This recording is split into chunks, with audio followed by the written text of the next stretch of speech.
Hi hello అందరికీ నమస్కారం. Welcome back to our channel.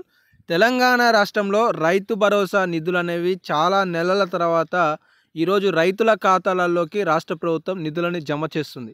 అయితే ఇప్పటి వరకు రైతు భరోసా ఎన్ని ఎకరాల వరకు జమ అయ్యాయి? జమ కాని రైతులకు రాష్ట్ర ప్రభుత్వం ఈ నిధులను ఎప్పుడు వాళ్ళ ఖాతాలలో జమ చేయబోతుందనే సమాచారాలు ఈ వీడియోలో తెలుసుకుందాం. ఎందుకంటే చాలామంది బ్యాంకు ఖాతాలను పదే పదే చెక్ చేసుకోవడం, ఇంకా నిధులు రాలేదు అని చెప్పేసి కామెంట్ సెక్షన్లో కామెంట్ చేయడం అయితే జరుగుతుందన్నమాట. నేను ఈ వీడియోలో మీకు పూర్తిస్థాయి సమాచారాన్ని తెలియజేయబోతున్నాను. ఈ వీడియో ఖచ్చితంగా పడ్డవారికి ఉపయోగమే, పడని వారికి కూడా ఉపయోగమే. కాబట్టి స్పష్టంగా వినండి. నేను ఈ వీడియోలో చెప్తాను అదేంటిదనేది. మర్చిపోకుండా మీకు చాలా చక్కటి ఇన్ఫర్మేషన్ తెలియజేస్తున్నాను కాబట్టి ఈ వీడియోలో నాకు లైక్ చేసి సపోర్ట్ తెలియజేయండి. ఇలాంటి ఎంతో కొంత సమాచారం తెలుసుకోవాలనుకుంటే సబ్స్క్రైబ్ చేసుకోండి. ఇక లేట్ చేయకుండా అప్డేట్లోకి వద్దాం. ముందు మీకు ఇక్కడ నేను ఒక పేపర్ క్లిప్ చూపిస్తున్నాను. ఎందుకంటే ఇది మీకు ప్రూఫ్తో సహా కాస్త సమాచారాన్ని మీకు కళ్ళకు కట్టినట్టుగా చూపించడానికి చూపిస్తున్నాను అనమాట. ఇక్కడ పూర్తి స్థాయి మ్యాటర్ ఏంటి అంటే, తెలంగాణ రాష్ట్రంలో ఈరోజు 3 ఎకరాలకి సంబంధించిన రైతుల ఖాతాలలో రాష్ట్ర ప్రభుత్వం 3,400 కోట్ల రూపాయలు సుమారుగా జమ చేసింది. నేనేమంటున్నానంటే 3 ఎకరాల లోపు కలిగిన రైతులు అని చెప్పేసి అంటున్నాను. అయితే ఈ 3 ఎకరాల లోపులో కూడా 1 ఎకరం పట్టా కలిగిన రైతుల ఖాతాలలో డబ్బులు జమ కాలేదు. కొంతమందికి ఎకరాకు 6,000 ఇవ్వాల్సి ఉంటే 4,000 జమ అయ్యాయి. సో మీ అందరికీ డౌట్ వస్తుంది కదా? నిజమేనండి.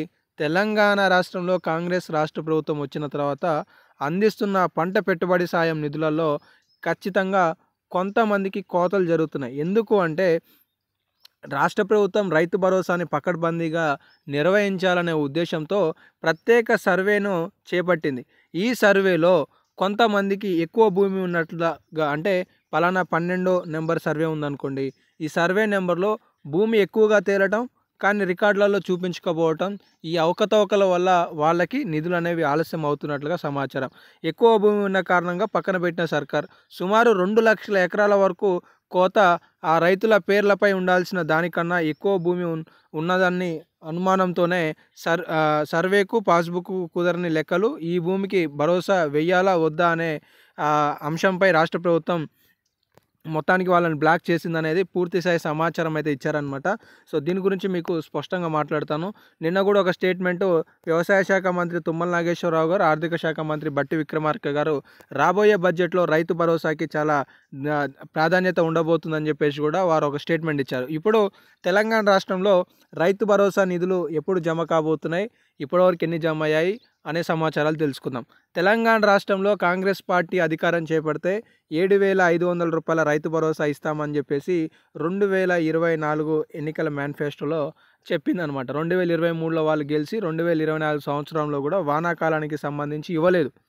అయితే ఇప్పుడు 2024కు సంబంధించిన యాసంగికి సంబంధించిన రైతు భరోసా 7,500 ఇస్తారని చూస్తే కాదు, 6,000 రూపాయలే రాష్ట్ర ప్రభుత్వం 2025 జనవరి 26వ తారీఖు నాడు ప్రారంభించి 27 మొదటి విడత, అలాగే ఫిబ్రవరి 5వ తారీఖు 2వ విడత, ఫిబ్రవరి 10వ తారీఖు 3వ విడత, ఫిబ్రవరి 12వ తారీఖు 4వ విడత సుమారుగా 3 ఎకరాలకు సంబంధించిన రైతుల ఖాతాలలో 3,400 కోట్ల రూపాయలు జమ చేశారు.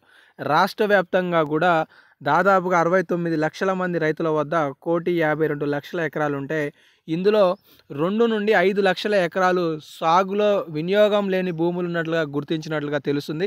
మరి వాళ్ళకి రైతు భరోసా ఇస్తారా ఇవ్వరా తెలియదు. కానీ తెలంగాణ రాష్ట్ర వ్యాప్తంగా కూడా 8,400 కోట్ల రూపాయలు రైతుల ఖాతాలలోకి ప్రభుత్వం జమ చేయాల్సి ఉన్నది. కేవలం 3,400 కోట్ల రూపాయలనే 3 ఎకరాలకు సంబంధించిన రైతుల ఖాతాలలో వేసింది. మరి మిగతా వారికి ఎప్పుడు రాబోతుంది అనేది కనుక చూసుకుంటే, తెలంగాణ రాష్ట్రంలో ఫిబ్రవరి 16వ తారీఖు వరకు ఆదివారం సెలవు ఉన్నది బ్యాంకులకి. సో ఫిబ్రవరి 16 కూడా రావు. ఫిబ్రవరి 17వ తారీఖు నాడు 4 ఎకరాల రైతుల ఖాతాలలో రైతు భరోసా జమ కావడానికి అవకాశాలు ఉన్నాయనే సమాచారం తెలుస్తుంది. ఫిబ్రవరి 18, 19, 20 తర్వాత తెలంగాణ రాష్ట్రంలో 5 ఎకరాల లోపుకి సంబంధించిన రైతుల ఖాతాలలో రైతు భరోసా నిధులు జమ కావడానికి అవకాశాలు ఉన్నాయనే సమాచారం అయితే తెలుస్తుంది. సో మొత్తానికి ఇవైతే అప్డేట్స్ ఉన్నాయి తెలంగాణ రాష్ట్రంలో రైతు భరోసా, రైతు బంధుకి సంబంధించి. సో మీరు సమాచారం తెలుసుకున్నారని అనుకుంటున్నాను. మరి ఇక్కడ 1 ఎకరంలో ఇప్పటివరకు రైతు భరోసా రాని వాళ్ళ పరిస్థితి ఏంటి అంటే మాత్రం ఖచ్చితంగా వ్యవసాయ శాఖ అధికారులకి మీరు సమాచారం తెలియజేయాల్సిందే. సో ఇవైతే అప్డేట్స్ ఉన్నాయి. ప్రతిదీ కూడా మీకు తెలియజేసే ప్రయత్నం అయితే నేను చేస్తాను నా వంతుగా.